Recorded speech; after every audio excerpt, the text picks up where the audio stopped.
2026 is not the time to give up on Pokemon Go spoofing, and I'm going to be showing you in this video how to download the spoofer. So as you can see, it works in 2026, iOS and Android. So I'm going to show you guys how to get it.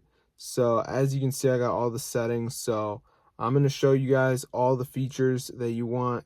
So let's go into the tutorial. So as you can see, guys, here's all the settings, and you can see the joystick, and yeah, I can actually walk around the Pokemon world from my house right now. I've also got this speed hack, aimbot, all this stuff. So teleport, you can go wherever coordinates you want. So I'm going to show you guys how to download this. So let's get into the tutorial. Maybe I'll come back, show you some more features in a minute. But yeah, this is super cool, guys. So if you're depressed with your Pokemon experience, it is because you are using the standard Pokemon Go, which is ass crack. So now we are going to the website.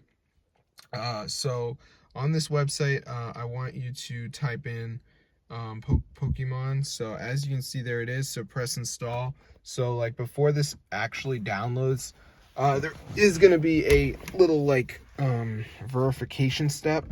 It's very easy, and it is completely for free, but I just kind of need to let you guys know. But yeah, let's just wait for this to download here. As you can see, so yeah, it's gonna download right now, so we're just gonna let it do its thing. We're gonna see how this goes. We're trying to be different. Trying to be on the standard Pokemon Go. That's boring. You can only catch so many Pokemon, but with the spoofer, you're kind of unlimited. So as you can see, we got all the menus here, all these apps. So this is the last step, the verification. So you just need to download some of these. So I'll see you guys later, but yeah, just make sure you do some of them, like Reco Social. Yeah, it's pretty easy, so I'll see you later.